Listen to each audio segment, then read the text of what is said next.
You guys had a lot of questions. Yeah. That. And then a baby being born a month after all that. Karen, will you lead us in the pledge? You glad to? No, good stuff, good stuff. But yeah, just trying We're to ready for figure you, out. Scott. You guys are Why awesome. So slow. Give me a hard time. All right, we should be live on YouTube. We're ready? Yep, we're good to go whenever you guys are. Okay, everyone's settled. Welcome to Planning and Zoning. Everybody that's here, we're so happy to see who all's here. Glad to see that our commissioners are all here. Good for you guys. And Mark is our new liaison with the city council. You are lucky to be here with us. We are a fun group. Huh. Okay. We will begin with, what do we do first? Pledge? Pledge, probably. Pledge by Heron. Pledge by Heron and a prayer by Heather. Just repeat after me. I pledge allegiance to the flag of the United States of America and to the republic for which it stands, one nation, under God, indivisible, with liberty and justice for all.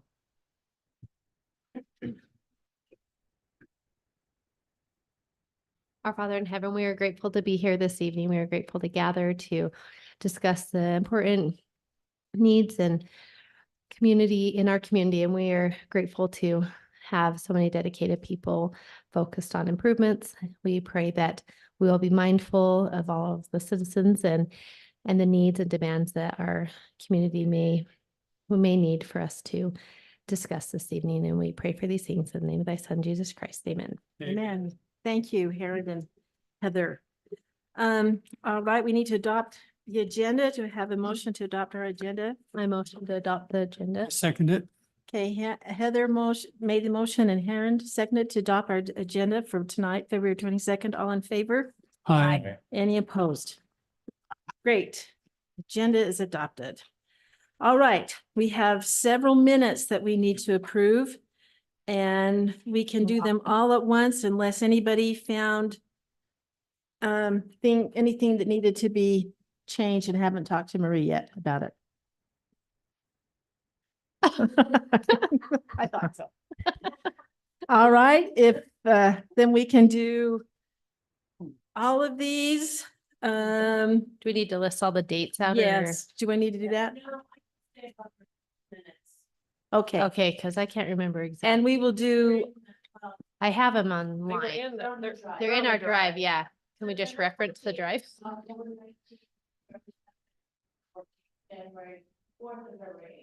exactly. Thank you. All right. We need a motion to approve all those minutes. So moved. I second. And a second, did you second Heather? All right, Gavin made the motion to approve our minutes and Heather seconded. All in favor? Aye. Any opposed? Great, the minutes are approved as stand. Thank you, Marie, for all of that work. You know, Marie gets to get to this meeting and then she gets to listen to it over and over again, so. What a job. So that's fun. That's fun. All right, Scott, do you want to clue us in on follow-up issues, please? Yeah, just one item I wanted to follow up with the commission on. So if you might recall, back in December, we had a discussion about a development agreement amendment proposal from Smiling Age to reduce their side yard setbacks. We had that on the agenda last night with council for additional discussion. The councils had discussions individually with the applicant and we kind of chatted through a few things individually. Ultimately, last night, the city council reviewed the same proposal that the planning commission reviewed and ended up denying that request, which in a way was just symbolizing that if there's something new that they would like to propose, that they come back to the planning commission and review those proposals, have another public hearing. So we have public comment on whatever may be changed in that proposal and then potentially move forward. So I'm waiting to hear back from the applicant to see if they would like to re-engage the topic with the planning commission. So we may see that on a future agenda. We may not, time will tell. But that's where that project ended up just yesterday at council. All right. Okay. I think that's the only issue to really follow up on since our last meeting. Okay, thank you, Scott. That was nice to hear. So let's move on to item number 1. Scott? Yeah, let's take a look. So this is a concept plan. It's a commercial concept plan on First East at about 1950 North. I'm gonna pull open the map here.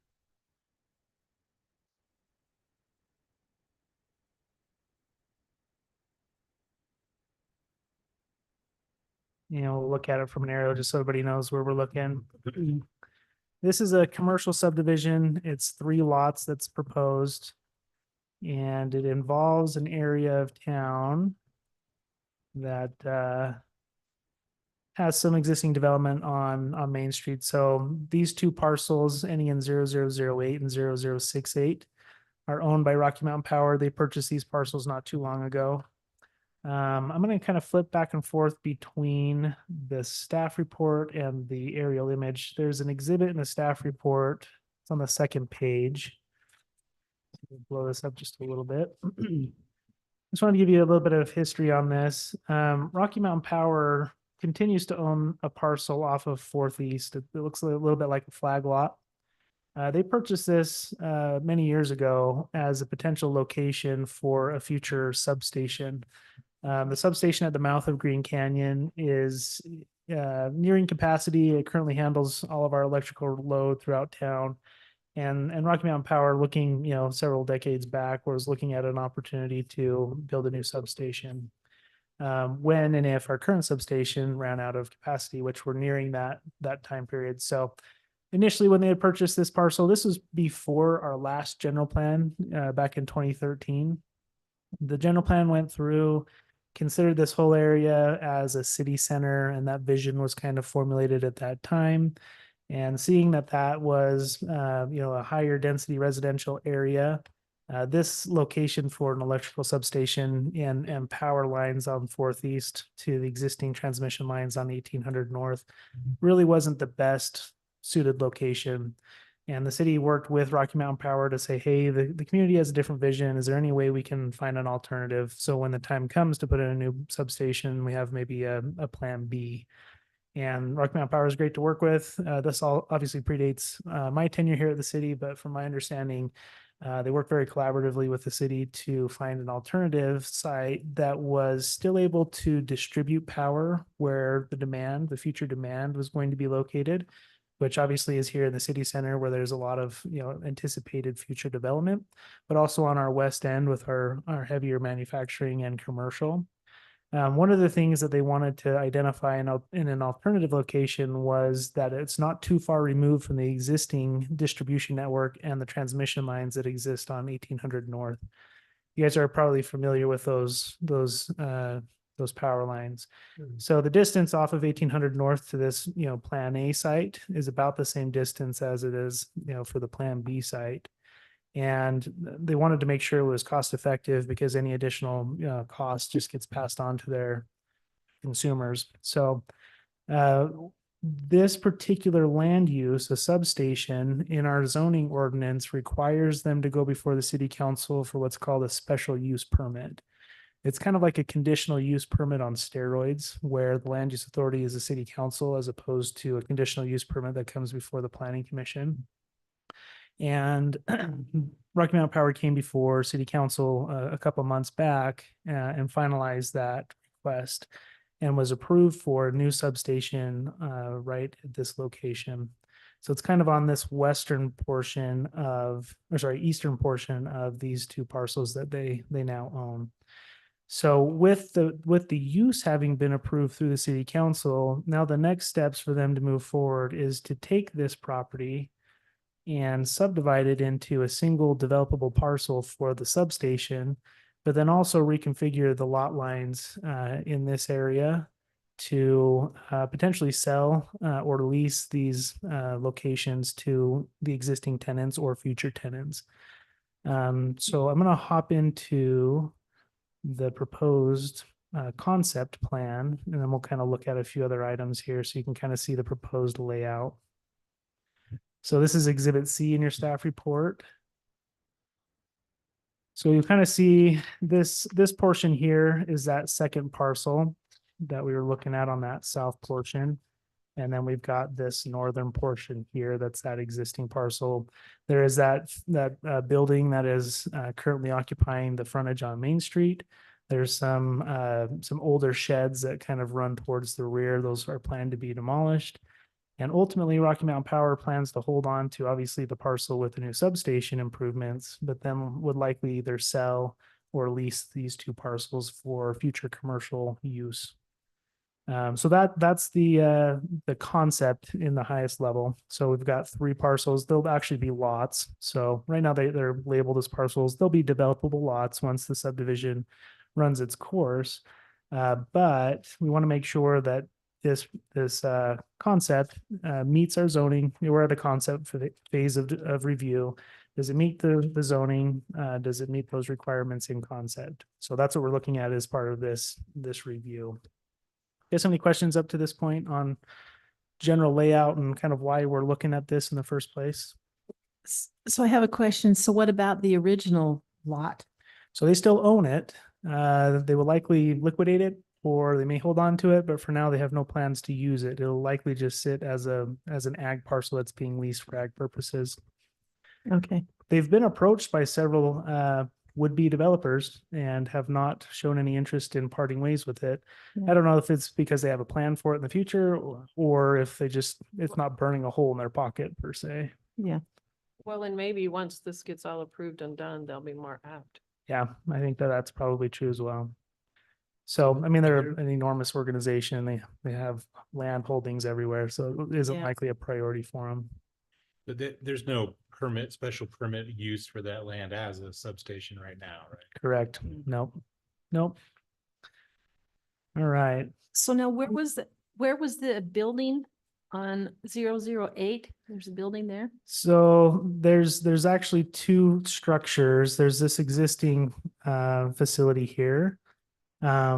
This is Bennett's Paint right Okay. here. Where's your pointer thing? Yeah, your pointer, I'm we not can't seeing a see it. pointer, I'm seeing. We can't see your pointer. We're just guessing. That's probably helpful, huh? Yeah. Well, it's okay. When you kept talking about, it, I'm like, what?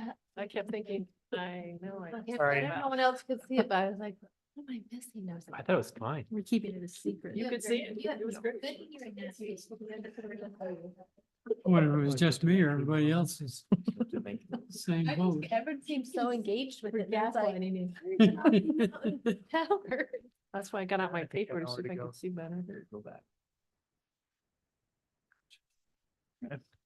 Sorry, you guys. I thought you were following along the whole time.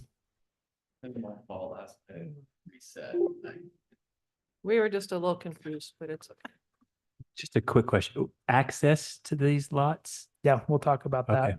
Yeah, that's good. Good point. Mouse. Cursor You size.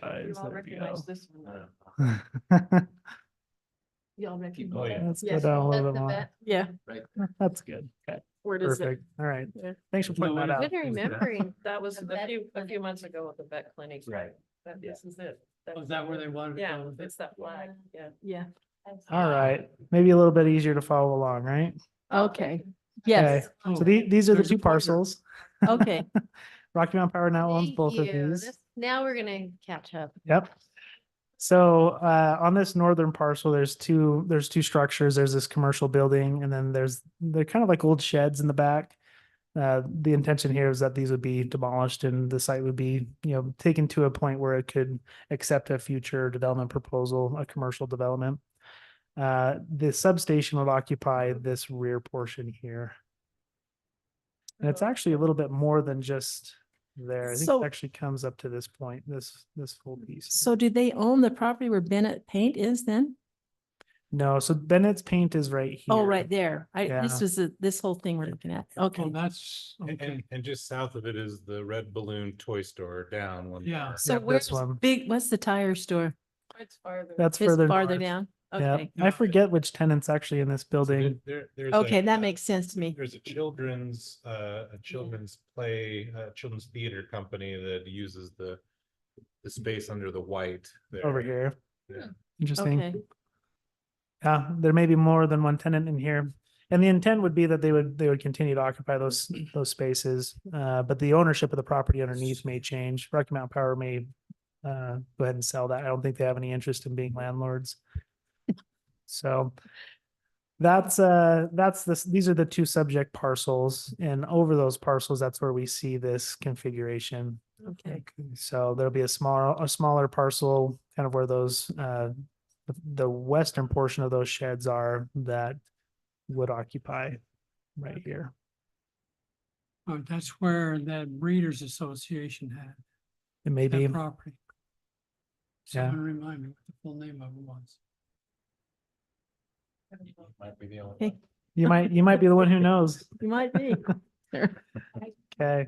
So when we're looking at a concept plan, we Guys just know want to Breeders verify a couple of Association or something like assumptions. that. That was their barns back through there. Okay, Okay, Mm. now I know So- where we're at. all right. So Scott, repeat that, what you just said, please. Yep. So we want to look at a couple of things with the concept plan just to verify general feasibility. So that's what the staff report is looking to analyze before we move on to a preliminary plat and a development plan. So a couple of things we're looking at is, are there any, locations of hazard sensitive lands in this area? This is a pretty flat portion of land, and it's not really anticipated to have any, geologic hazards. There's no open space proposed. They're not required to have open space as part of a commercial subdivision. They will have landscaping requirements, and we'll talk about that in a minute. We don't have Scott, any may I ask a unique, question? Was there a small trailer park in there somewhere too? not at present, no. So I remember seeing some trailers parked in there. I was just curious in that area. Okay, Currently, do you recall that recently? There's trailers in there? yeah, It was more south. So further south here? farther Yeah. south. Yeah. Yeah, that's Behind the maybe gas here. station. Yeah, this was a car dealership. I think there might be some trailers on this piece now. No, it was up in the other area. I'm sure it was. Anyway, go ahead. Sorry for interrupting. No, you're okay. Looking at overall fit into the context of the surrounding area, I think generally, we've got commercial uses north south. We have some industrial actually to the south at the Worston.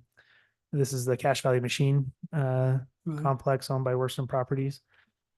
So that's kind of the context of the area. This is all zoned general commercial. I'll pull on the zoning here so you can see it in context. So here's these two parcels here. So it's commercially zoned. So is there not a public right of way connecting those two spots right now? On First East, Yeah. there is. So this is a public street, and there will be some widening of that street for the full width to go through. So when you look at the concept plan, there's actually 30 feet of dedicated right of way that will be on that eastern boundary right here. That road right now is just basically a functional. Yeah, it's it's supposed a to- half width. Yeah, there is a right of way there, but it's not fully improved to our Okay. street standard. And it's not functional. It's chock full of potholes. Oh, It's yeah. really, Yeah. it's really rough. Yeah. Yep. So Yeah. they will be required to do frontage improvements. They will have some dedication to improve that First East frontage. Access points. Obviously this Rocky Mountain Power substation here will be accessed off of First East. Parcel A, I'll go back to the plan here. Parcel A is currently accessed off of Main Street. There's a curb cut on the north side, but there's also one on the south, which we can see here in the aerial image. So there's this curb cut, and then there's this curb cut. So they actually have access from both areas. You'll see that there's also these right-of-way easements on both sides. There's a 25-foot on the north, and there's a 25-foot on the south. So they've got access easements across those adjacent properties. Parcel B would be landlocked without direct access to a public street, which is true. However, they will be accessed kind of via the same curb cuts and those same internally connected parking lots, and then these legal access easements on both sides. So there's adequate access to each of these parcels. So there's a dirt road that's just north of where they're gonna put the substation. So that Right there. stretch is not a public road. Correct. Nope. It's not dedicated. There may be an easement on it that has, somebody may have interest in that easement. But as part of the subdivision process, this is not being proposed as a formal access point to any of these parcels. Okay. Yeah. Good point. Hmm. Okay. Hmm. Any trail systems that might be applicable? Our master transportation and trails plan does call for a sidewalk on First East and also some improvements on the frontage with Main Street. Our Main Street requirement is actually a meandering sidewalk, so it's a little bit more fancy. And then there's some landscaping requirements that they'll be required to do. But as far as their frontage improvements on First East, there will be 30 feet of dedication to provide that half width on their side, which also includes curb gutter sidewalk. So we'll anticipate those improvements once they get to that portion of the development. Okay. Do they have to do that frontage on Main Street or if they decide to sell that portion or? Yeah, I mean, it's technically part of the subdivision, so this is when it would trigger that. We call it an exaction when they're required to take care of that. And we typically don't require them to do it if they're not coming through for development and proposing a change to their property. But at the time of subdivision where they're modifying the property, that's when the city Yeah, can go ahead and ask for it. And then they could sell that other half. Correct. Will utilities run along First East there as well? Will they extend utilities up through there? Yeah, so there are utilities in both Main Street and in First East. And there won't really be a need for water, obviously, on the substation, but not sure if we've got, there we go. Show you where our lines are. So you'll see that there's a water line that traverses here on Main that provides service to this building currently. And looks like there's not water in First East, but let's take a look at where sewer is.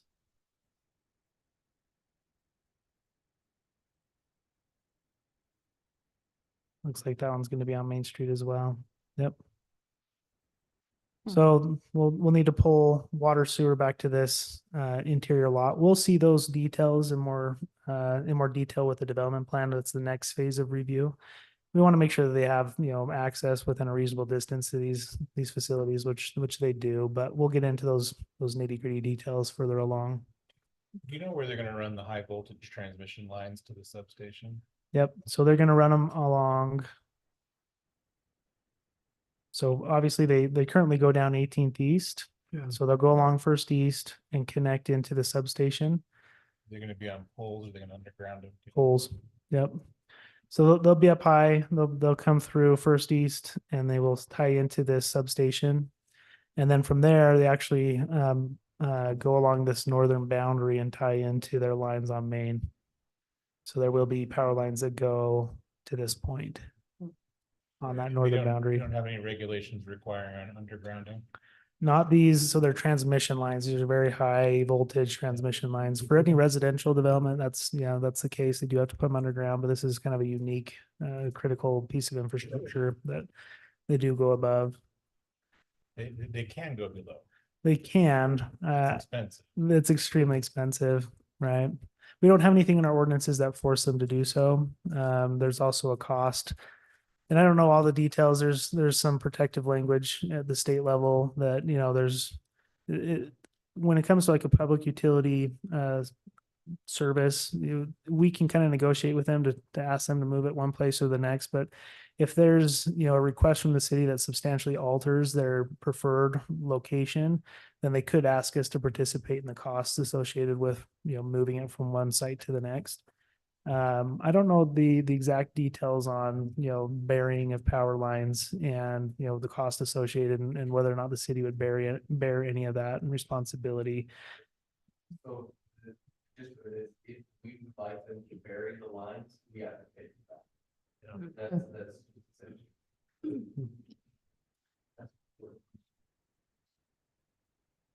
essentially. Yeah, there's a franchise agreement with Rocky Mountain Power that we also have to operate with them. So those are some of those finer details. Ultimately, the city council did approve their use of that location and the connection with those transmission lines as part of another approval process. And Scott, comment, I still have some heartburn of that 1800 north power line going up through there, because when they made the proposal for that to go up there, the poles that they said were going to go up there, I asked specifically, are there going to be any steel poles? No, there aren't going to be any poles. How big are they going to be? Well, they'll only be about 5-10 feet above what the normal power poles are. Mhm. It was a total lie for us when they made that proposal. Yeah. And I'm still really angry about that, because now I see power lines out my back window. And it should have been underground. I noticed it was very interesting to me that when they got that approved, the first place they put power poles was down through the residential area. It wasn't out in the fields and the meadows coming up. They started there and went down, so that Yeah. I made think me more that's angry. something we get to address later, Karen. After, I think that's something after we get Yeah, through this it's Anyway, just process. no, it's good to have the history. It's good to understand. I know there was some heartburn back when these they initially went into 1800 North. I'm sure there's a lot more detail to it that we don't have in front of us. But ultimately, the idea of where do these connect into a future substation, it was either along First East, tucked in behind commercial and, manufacturing uses, or on Sixth East coming through our city center. So it was kind of a trade-off, lesser of two evils kind of a deal. And so this is why that alternative location was more desirable. It still needs to be within a central location for distribution purposes. So it needs to actually function for, providing power to our future development. And ultimately, through a lot of discussion, this was the alternative that was agreed upon by our city council, and a lot of discussion with Rocky Mountain Power in the past.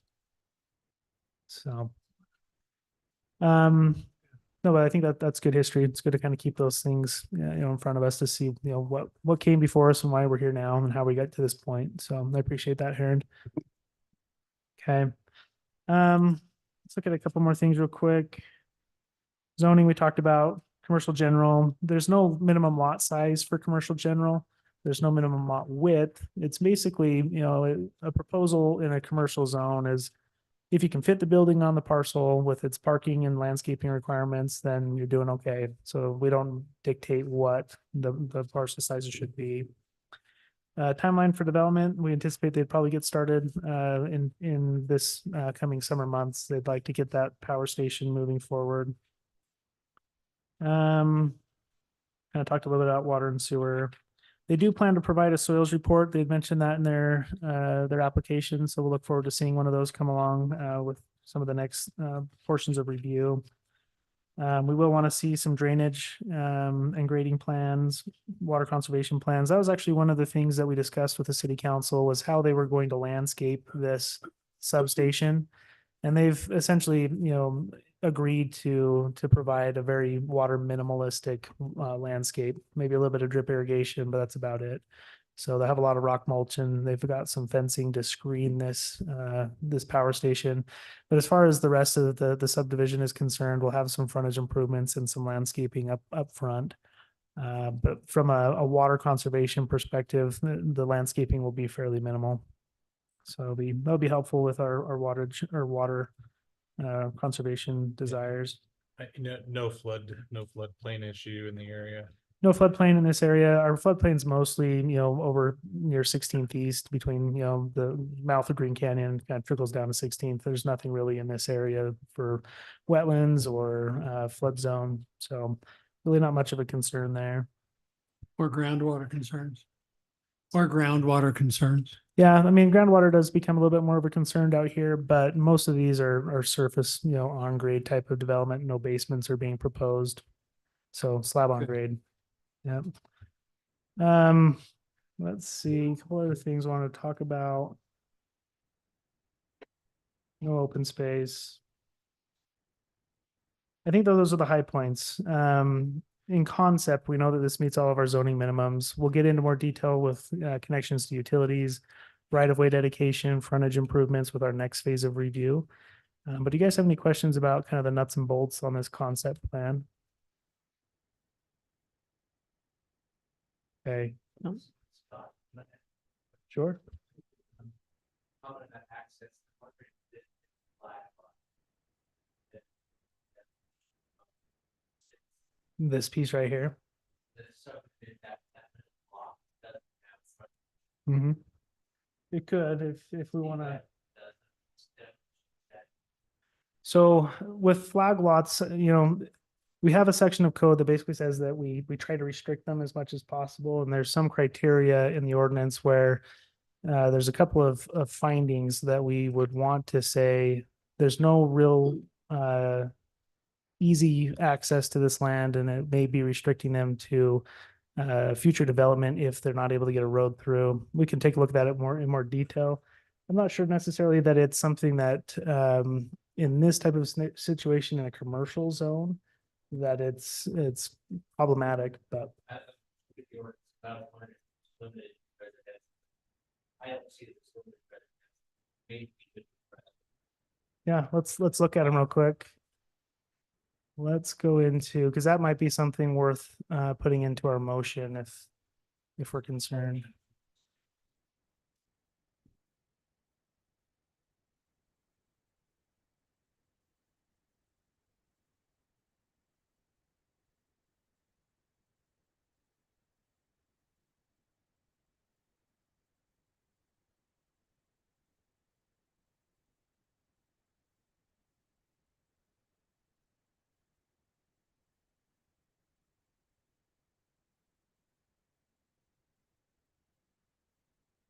Okay. So 206, these are the criteria, if we're gonna consider this to be a flag lot, that the planning commission would want to say, we agree that it meets these criteria and that we are okay with this being considered a flag lot. So generally speaking, the language is a little bit discouraging of flag lots where we try to get, good access off of public streets wherever possible. So we kind of discourage and restrict unless these items have been determined or found as potentially found as findings of fact. So number one, allowing flag lots would be necessary for the efficient use of land. To allow a property owner reasonable use and benefit of a parcel of land in accordance with the zoning of the parcel. To alleviate a situation which would otherwise cause extreme hardship for the owner. And where access to a public street could not reasonably be developed to serve the lot or lots such that each lot would meet the minimum lot width or access requirements for the zone. So we can look at these side by side and make these findings if we're concerned about this parcel B being considered a flag lot. When we look at the aerial, so we know that they need this portion for the substation, right? This portion is a standalone commercial building, multi-tenant, has its own parking. This portion is, somewhat underutilized, could be used for future use. And so the question is this piece here, if we were to look at these criteria, is it necessary for the efficient use of their land? I think that could be argued that it's necessary to efficiently use this piece. To allow a property owner reasonable use and benefit of a parcel of land in accordance with the zoning of the parcel. So we know that there's no minimum parcel size. So it's not like they're trying to meet a minimum size or a width. To alleviate a situation which would otherwise cause extreme hardship for the owner. I don't know necessarily that there's a hardship here that needs to be alleviated. I think maybe for the most beneficial use out of it, and so we don't have just vacant commercial land that is not providing any benefit to the city or the owner. And where access to a public street could not reasonably be developed to serve the lots. So we don't have any master plan streets that are required to connect from Main to First East through this portion. And I don't necessarily think the city wants to have a publicly dedicated street to a single parcel that we would have to maintain in perpetuity. So I think it would be reasonable to say that we can meet this criteria to allow for this to be considered a flag lot. Say fire emergency type situation. I mean, that's one of the reasons why you want to access off the public is for safety. So Sure. in this case, would a building that's separately on that parcel have close enough access to fire hydrants and access to crew and so forth? Yeah, I think that's a good point of of review, we do have this southern right of way is 25 feet. Fire lanes are required to be 20 feet in width, depending on the length and the distance. So if you get over 500 feet, then those criteria change. We have to have pullouts, and the minimum width goes to 26 feet. But I do believe they have enough access, to get to this piece. Now, there may be a need for fire suppression with a future building if it's more than I don't know if it's 300 or 500 feet, fire code for access to this parcel. When and if we do get a development proposal on this, then that's where the fire marshal would look to see how far away are you from the nearest water source, and they may require for, fire hookup to be added.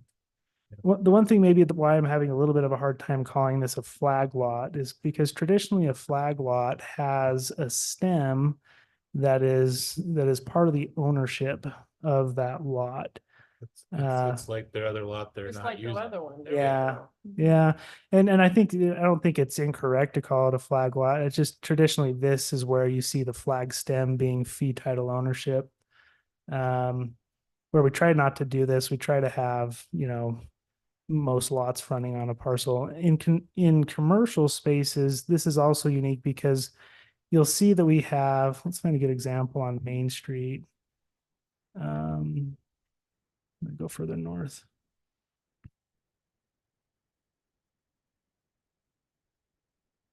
For example, we've got, like in this block, we have a couple of different businesses that are kind of tied together by an internal parking lot with a separate parcel that isn't directly fronting on a public street. So this is kind of where in commercial it gets a little bit vague because we have 0 lot line setbacks. You can have buildings immediately adjacent to each other. It's just a different animal from residential. So, but I think it probably is not a bad idea to say, yeah, I think we can meet all these thresholds if we want to say that it's a flag lot, it meets that definition. And that's probably, a good point of clarification. So I haven't mentioned that, I haven't analyzed that in the staff report, but if the commission finds that they want to make these findings, it would be something you could easily add into your motion. Maybe I didn't hear right, but I thought you said something about in the motion, and I just wondered, what could you put in the motion to make sure that the second lot had access? Do you understand my question? Like, what can you say that parcel A has to, can you put that in the motion that parcel A has to allow Yeah, access to parcel B? you could certainly add, let me get my bearings here, get back to the parcel. You could certainly add something into your motion that indicates that as part of the concept plan, you would like to see on the preliminary plat that those easements are dedicated for access to parcel B or lot 2 or whatever that middle lot is, to ensure that when we get to that preliminary plat, that easement does have that lot as having interest in that right of way access point. I think that's probably an important clarification to make sure they do have legal access with that easement. It's likely an existing easement that didn't contemplate new lots being created for that easement to be utilized for. So that may be a good thing to add in. I think that's the intention, but we'll double check that when the legal plat comes through. Okay. Cool. Yeah, no, thanks, Mark. Appreciate Okay. that. Any other concerns, questions? We ready to move on with the recommendation? I sense that we have a positive recommendation. If we need a motion. Teresa, you look like you want to do. Well, I don't know if I want, yeah, but I just think this is such a better place for this substation than where it was. I just think that it just makes total sense to me. So I might make a motion to approve with the stipulation that the easement, whatever language that is, you said, There's Plat, legal access easement. provided. access to parcel B. Yeah. Right. I had to write it down because it was like. Gavin, you had a question before we. The delete an easement, the easement allows access to parcel B. Now, the easement's dedicated for legal access to parcel B. All right, it's been moved. We have a second. I second it. Okay. Gavin? I'd like to amend it to add, because it's a positive recommendation. and incorporating the findings of the staff report. Would you also like to incorporate the findings that if this is classified as a flag lot, that it meets the minimum standards of 12D 206? Yes. I accept both of yeah. those Yes. amendments to the motion. All right. Do we have to vote on the amendment or can we vote on the whole thing? So they're finding that I think the, if I accept that, We if can the just- second accepts it, then we can, All right. that's my understanding. so let's just be clear. So we have a motion that was offered an amendment. The initial person who made the motion, do you accept that amendment? Yes. And then if the second,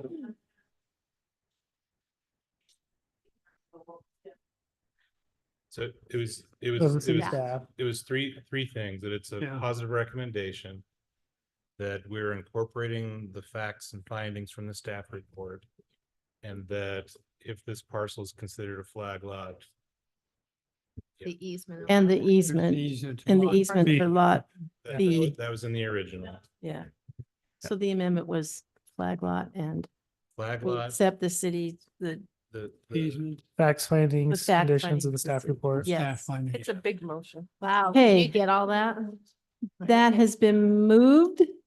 I'll help you with Does the that. same person have to? Oh, just the second has to accept the, Correct. Yes. Just Do you to- accept that, Harry? I'll accept that. All right. So it has been moved and accepted that we do all this. Do I have to repeat it all again? A positive recommendation with everything we've entered into here. All in favor? Aye. Any opposed? Great, Okay. thank you. So Let's move just a- on. I have just one question, on a clarification on the landscaping. Uh-huh. Is there, I mean, you said minimalistic, water conservation, all that. Is there anything else they can do to address that? I mean, not that there's gonna be huge things to make it So, look, but what's yes. going to be, So the process, right now, we're just looking at the division of land. So we're looking Right. at the concept of how they want to split up the property. There will be a process when they come in to get the building permit for their substation. And they'll need to provide us a landscaping plan that meets the Perfect. minimum standard, which you. in this area, it's 10%. All right, Have another one Okay. this time, yes. let's move on to item number 2, review and possible recommendation regarding a commercial subdivision, primary plat, development plan for a 2-lot subdivision at 2800 North, Second West. Scott, Right. tell us. Yeah, let me hop into this staff report. So just as a recap, this particular subdivision we've already reviewed from a concept plan perspective. Yeah. We are now looking at a preliminary plat and a development plan. I'll blow this up a little bit. And, oops, Yeah, well, it seems recent. Last month or something. We're moving quick, Southern West. but I like because he has, this one, I want all the recommendations. There we go. Okay. Maybe it was the last one. with all those. Okay, so exhibit A, that first sheet of exhibit A, this is your preliminary plat.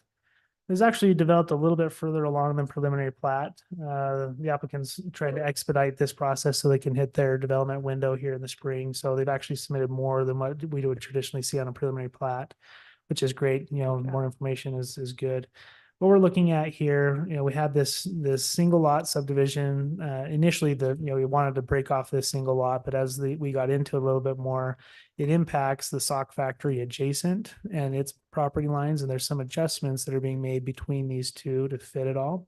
So it's been added into the boundary of the subdivision as lot 2. So it's a 2-lot subdivision, but we also have this remainder parcel, the parent parcel to the north, that is being held as remainder, non-developable, continue to be leased for farmland. There's no anticipated changes to the sock factory other than its access point off of Main Street. Currently, there's an access point about right here. And there's an agreement that when and if there's more development and this 2850 North Street connects, that they would remove this access point and access off of the 2850 North.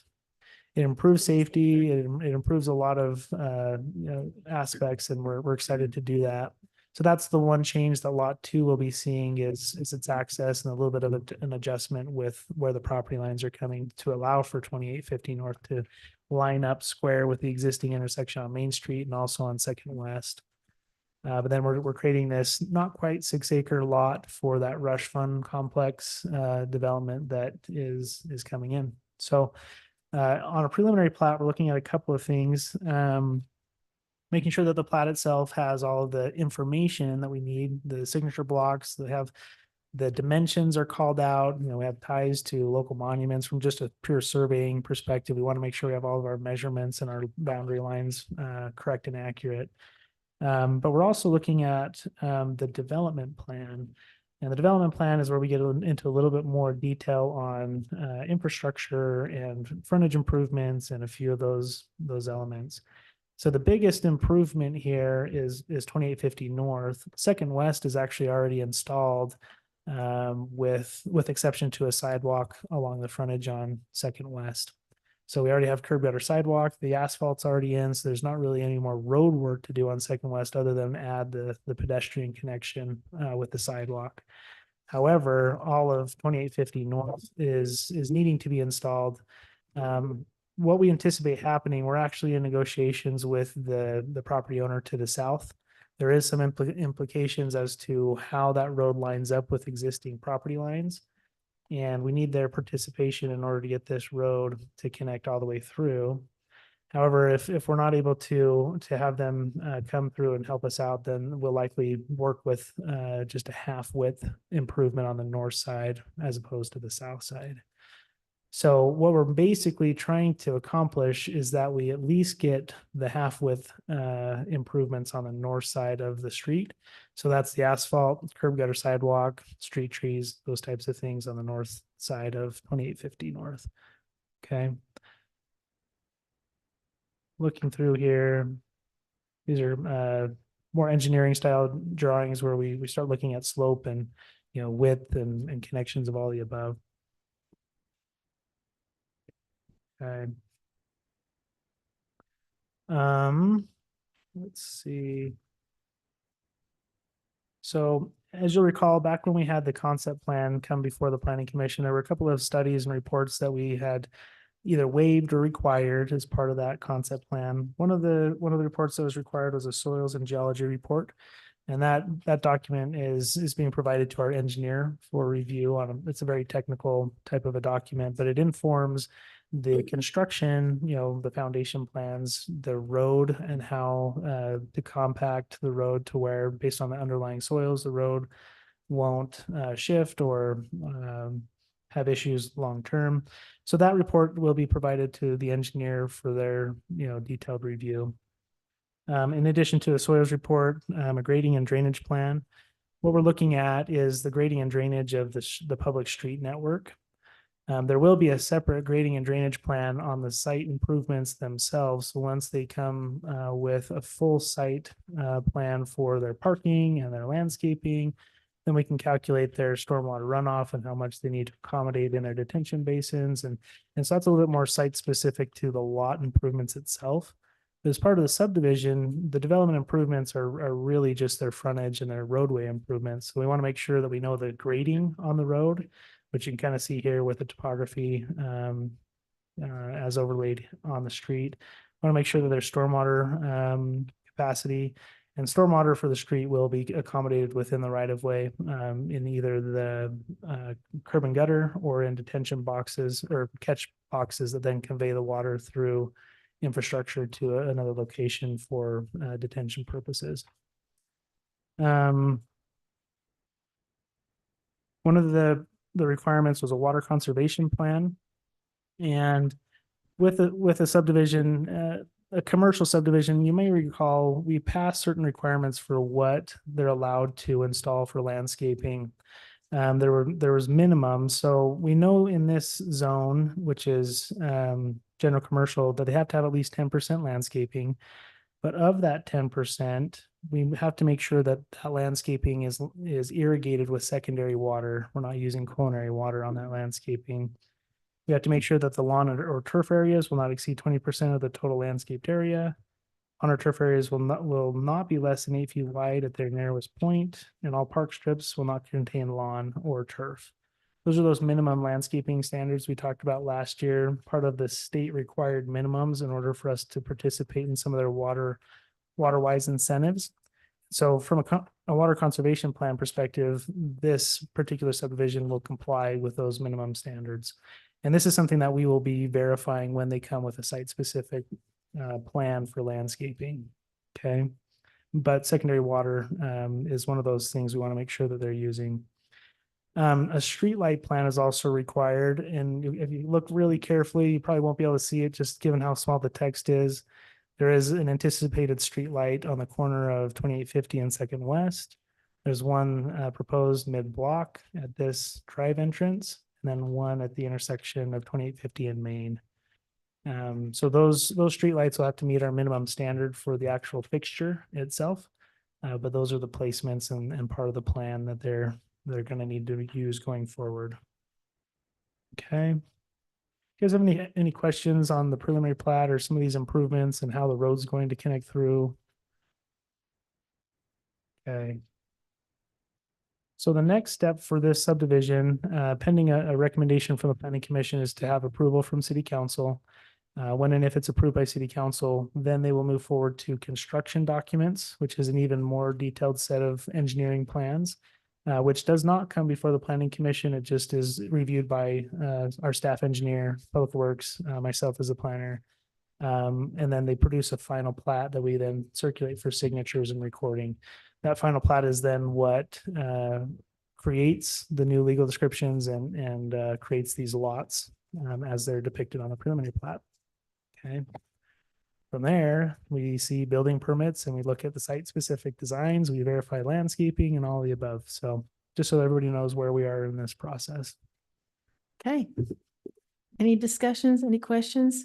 Gavin? So when you're first introducing this, you mentioned that there's the remainder parcels and you said undevelopable. Is that in perpetuity or just for this change?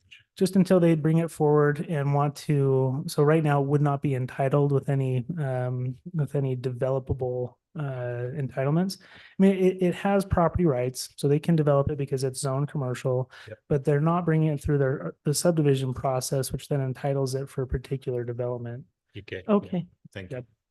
so it stays as it is for now. for now. Yep. All right. The question, how Okay. much land is north that will potentially be developable? So it's 30.18 acres is what the remainder parcel will be. Okay. You can see that there if you zoom way in. I could read that maybe. All right. You need a Any other- magnifying glass. Any other Okay. questions, concerns? I think we're ready to make a recommendation, positive recommendation, I assume. Gavin? I move that we forward a positive recommendation for the development plan and preliminary plat for file number SUB 2023-06. And that this recommendation is based on the facts, findings identified in the staff report. All right, I moved. We have a second? I second. Heather. Gavin moved and Heather seconded that we send on a positive recommendation to the city council for this preliminary plat development plan. All in favor? Aye. Any opposed? Right, great. Thank you. Perfect. Thanks, you guys. Okay. Case, Scott, we'll move on to our work session. All right, so this particular item, we had a member of the public come and request that the city perform a review of our signage ordinance for its constitutionality. This is interesting. Back when I was in grad school around 2015, there was a Supreme Court decision made between a local church and the city of Gilbert, Arizona. I actually lived in Gilbert after this, but this was an interesting case. And the decision actually set a new precedent that kind of affected how local municipalities look at signage. And, back in grad school, I thought, well, by the time I have to deal with this, everybody will have already updated their ordinances and we won't really need to worry about it. But here we are, and our ordinance didn't get updated at the time and really hasn't never been drawn, any attention, but here we are. So we had somebody reach out and say, hey, I don't know that that's necessarily constitutional the way your ordinance is written. And so we said, yeah, perhaps let's have our legal counsel take a look at it. And we found that there's probably some improvements we can make to be in alignment with that. So if you guys want to go read that case law, it's Reed v. Town of Gilbert. Got a couple of things, there's a synopsis and then the actual decision in the report from the US Supreme Court there. But just to simplify, what it basically is trying to say is signage ordinances are likely unconstitutional by infringing on the First Amendment free speech rights if the signage regulation that we may have poses requirements based on on the sign's content, its messaging. Like, are we infringing on free speech by telling them what they can and can't say, or based on what it says, what they can and can't do with that sign? So it's kind of getting granular there, but our legal counsel put together a quick review, said, hey, there likely is some room for improvement. And I've provided some notes. I won't go through everything because I don't want to necessarily read it verbatim to you, but our counsel did indicate that signage ordinance can regulate signs based on reasonable time, place, and manner, but they cannot draw distinctions in the content or message of the sign. So we're not getting into the nitty-gritty as to the messaging, but he did indicate, put a different way, you can regulate location, size, or construction type all you want, but you cannot apply different rules based on if the sign's message is political, for business, for religion, community outreach, etc. So we just need to look and say, are we regulating based on content? So we need to go through our signage ordinance and say, does this requirement stem from the content of the sign or not? And so we'll just kind of need to go through there. I haven't gone through and provided a full red line. I just haven't had time to get that detailed into it, but we have a good idea as to where we need to start to just update our ordinance. There's a couple other things our legal counsel recommended we do as far as our permitting process, our appeal process if somebody were to disagree with the land use authority's decision on their signage proposal. And there's some updates we'll probably do to definitions. Another item that I've noticed, and we just haven't had time to address, is our signage ordinance doesn't actually indicate a size requirement for facade signs. So if somebody were to come to us and say, hey, I've got a building, I'd like to put a facade sign on my building, how big can it be? Our ordinance doesn't dictate that. We do for just about every other type of sign, but not for that one. So this will probably be a good opportunity for us to address it. Another aspect in looking at this where we're looking at content-based requirements and making sure we're not regulating based on content is there is, the Supreme Court did indicate that if the local government has a compelling reason to have content-based regulations, it needs to be narrowly defined to protect public safety or other important purposes.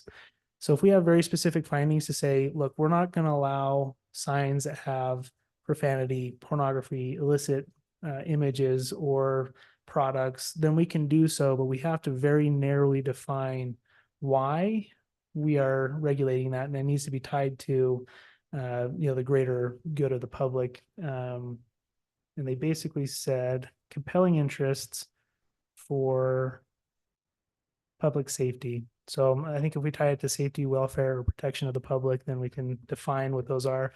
Our ordinance right now doesn't plainly restrict those types of signs. Most people wouldn't want to do that, but you never know. We might get a sign out there that we say, hey, that's a little on the fringe. Maybe we need to have a better definition in our ordinance. So I think this is a good opportunity for us to maybe put something in our ordinance with a very narrow definition so we can try to make sure that it doesn't become a problem in the future. Okay. I just have a question. When you're talking about signage like are we talking about temporary signage or stationary signage? And is it the same thing or is there different parts of? Any signage. Yeah. So if we have any regulation that could be tied to the content of that sign, then we have to take a look at that. No, but I meant because it says that you can base on reasonable time, place, and manner. If you did that, do you have to suggest because if a business puts up a sign, they're going to have it up all the time. Yeah, permanent. But political signs are usually up a specific length of time. A sign to register for a flag football for North Logan is usually, but are they all considered under one? Do you understand what I make? Yeah, no, our ordinance does differentiate between different types of signs. I think that we could be as simple as saying, permanent signs versus temporary signs and not indicate whether it's a political sign or a business sign or a public event sign. I need to still wrap my head around how we address this, but I think that's a good clarification to say, is it permanent? Is it temporary? Yeah, but then ultimately we have to get down to, is it content based that our regulation is addressing? And that makes sense to me, but it just seems like it's hard to compare a business putting up a sign and somebody putting a sign in the ground. For a garage sale Yeah, or or garage political sale or- candidate. So or flag that's- football that's or my soccer next sign up question. or- Yeah. If a sign's in private property, we don't have any control over it, right? We do. We do. Yep. It can't be on public property. So that's one thing we can say. Yeah. It can't be in the right of way. It can't be on public property here at the library or at the city office. And those are areas where we can plainly restrict any signage.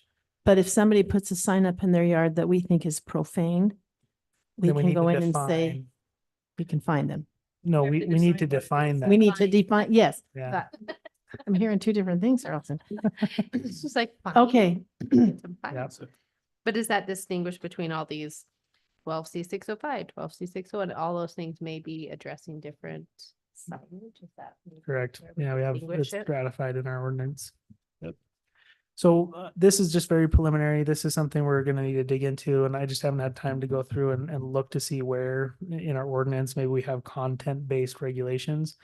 But also there's a couple of fine tuning elements that our legal counsel has said, let's not do an overhaul of the ordinance, but here's a couple of areas where we could improve. First and foremost for the constitutionality question, but also a couple of procedural things like permitting and appeals and a couple of those definitions that we should probably update as well. Was there an example of what led to this? We just had a member of the public who said, hey, I was looking at your sign ordinance. It looks like you haven't updated it to address content-based regulations. So we There's said, we'll take a reading look at it. Code, there's reading code. so what did you say, Heather? Oh, they're just reading code. That's fine. Thank you. I was like, what's the background on this? I was just like, where did this come from? Thank you. That's where I was like, where did this just come from? Because I just, So- it just had to been triggered by something. So we could, in our ordinance, I don't know if it's constitutional or not, but we can say, for example, a candidate can have a sign up between this week and that week, and then if it's not down, the next day, we fine you. So we could say, hey, if it's a temporary sign, you could have it up for this amount of Right. time. You can't. Yeah. say it's a political We can't say what the messaging is A temporary sign. Well- unless the messaging is illicit and we have a very clear definition of what is illicit. And we have to decide what is illicit then. Yeah, and I need to do a little bit more research into how that's been addressed. I'm sure we're not the only trailblazers here, so we'll go No. find some good Sounds good like best we're the practice. late- late to the party.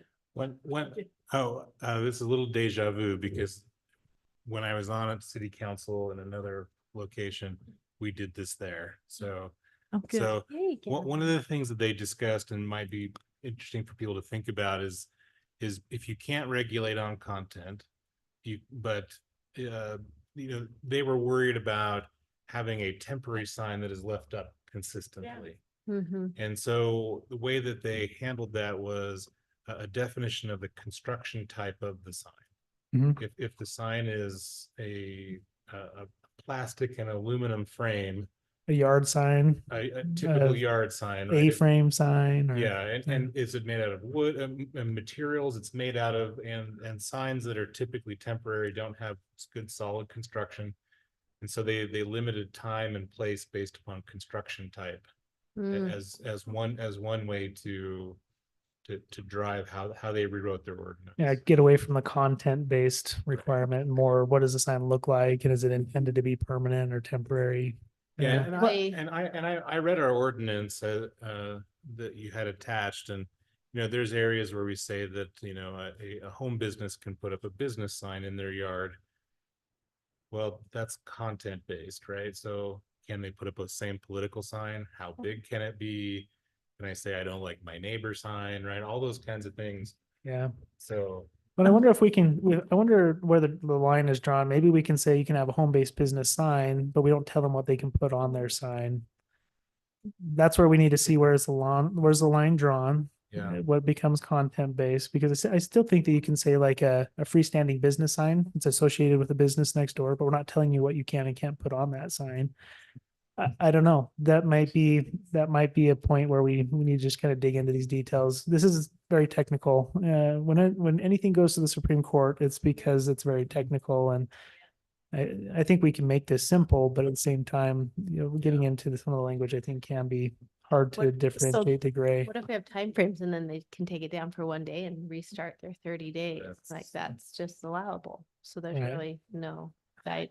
How about the ones they put up I'm on, just saying people are that. Yeah, on telephone pole, on, what do they put them on? if they're stapled to a telephone pole. Yeah, Yeah, power poles, telephone poles. We have to yeah. fear about, worry about that too. But Yeah. that's usually like a garage sale. Yeah, you can take it down.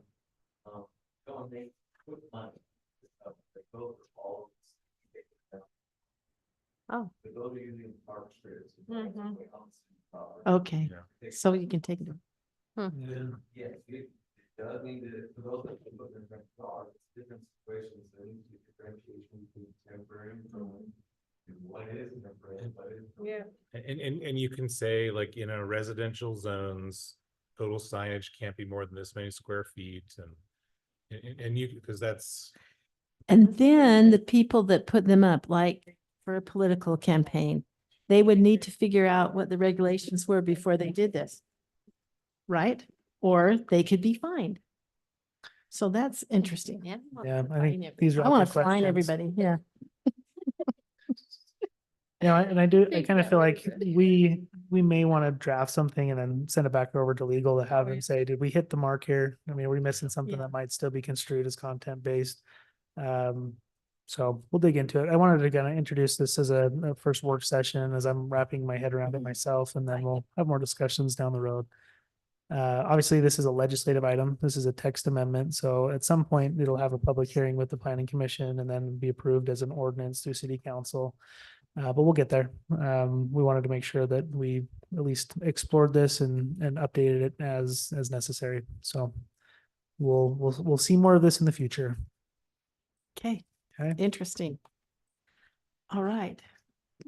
Almost overwhelming, huh? Okay, thanks, Scott. It seems Yep. kind of fun. but- Any more staff business? Yeah, I wanted to give you guys an update on the general plan, a couple of upcoming items just to put on your calendar. You may have seen an email come out this week where I've given you guys a homework assignment.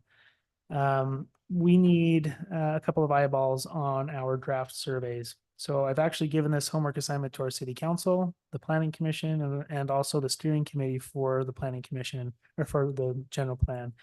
And there's 4 surveys. There's a land use survey, transportation survey, Parks and Rec, and general direction, kind of just a all-encompassing survey.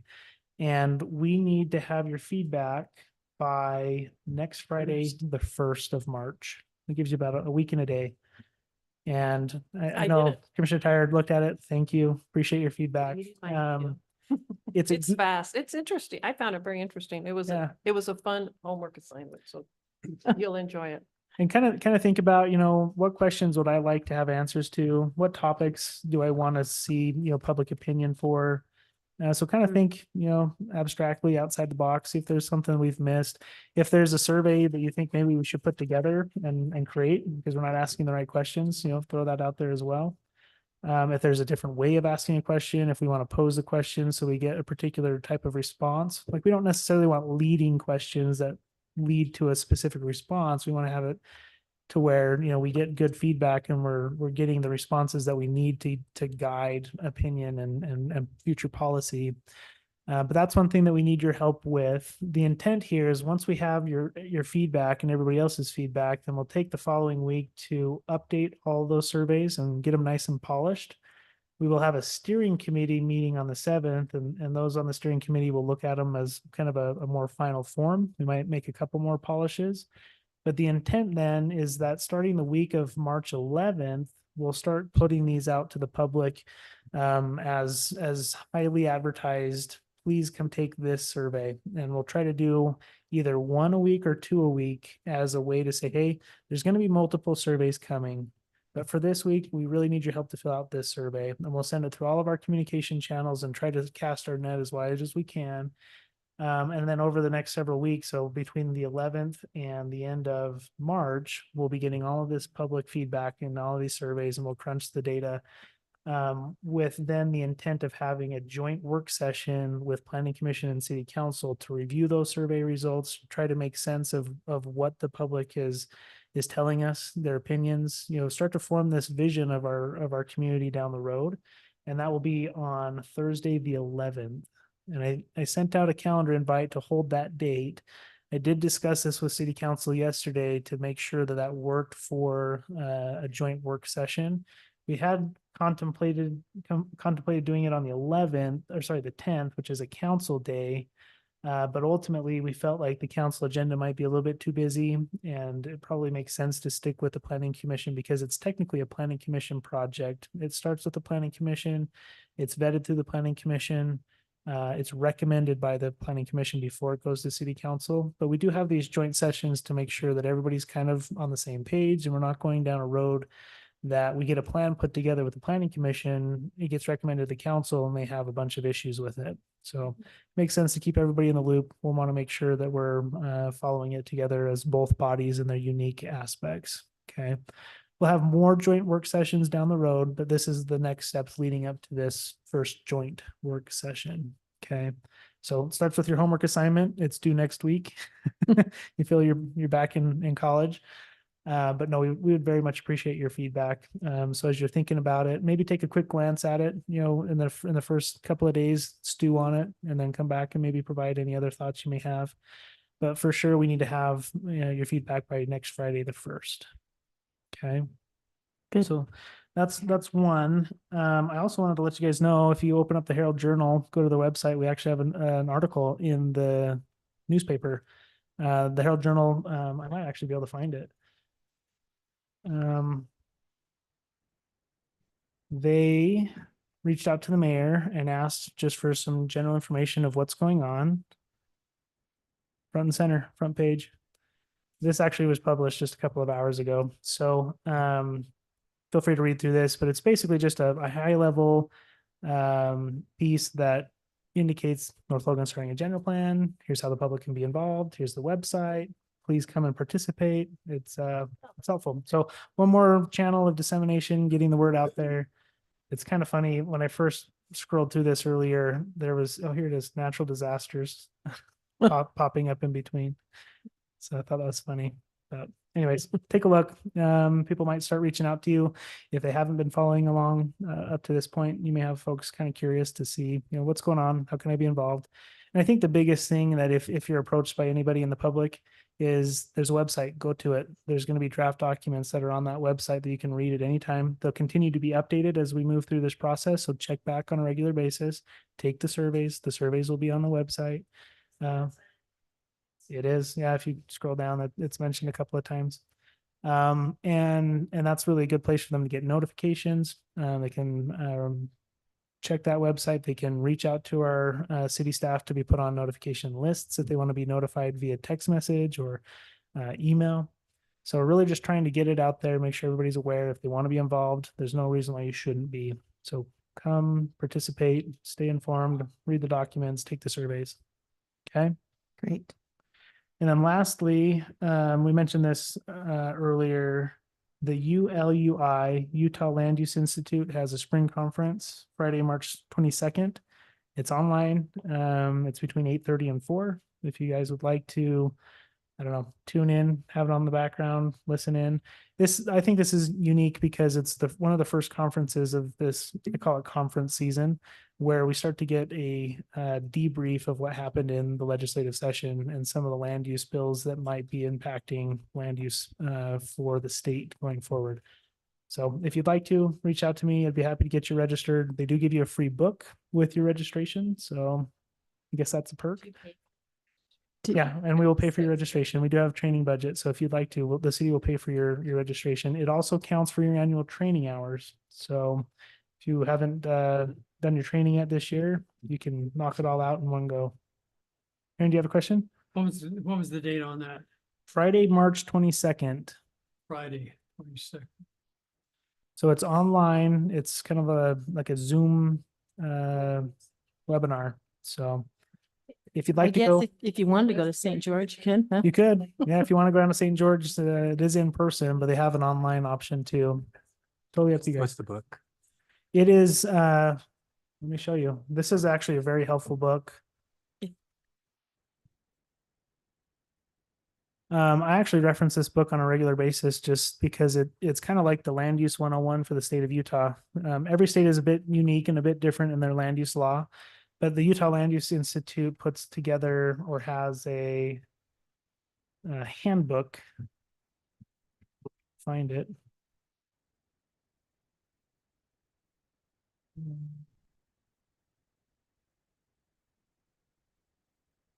Usually I have it like front and center because you can pick it up. Store. There we go. No products. Great.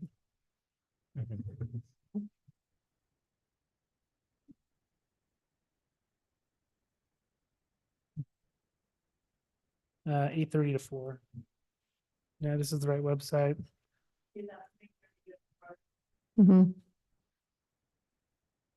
Let's do this. And I think, this is a book I think is really helpful for anybody in your position, planning commission, city council.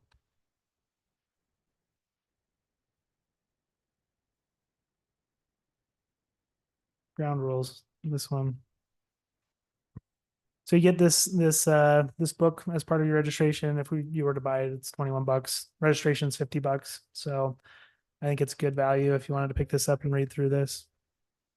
But it explains all of the processes that planning commissioners go through on a daily basis with land use decisions, conditional use permits, everything in between. So Don't some of us already have that? Do you have it? Yeah, these two do, yes. Yeah, I've got one. I have it. I thought, if you don't have time to attend the conference and you would like a copy of this book, I'm sure we'd be happy to get you one. And you can read through it on your own time. It's very informative. It really helps kind of set the stage for your role as a planning commissioner, also for city council members, especially when it comes to land use decisions, subdivisions, conditional use permits, zoning text amendments, rezones, all of the above. So let me know if you want to attend the conference. Happy to get you registered. If you would like a copy of the book but don't have time to attend the conference, let me know and we'll line that up for you.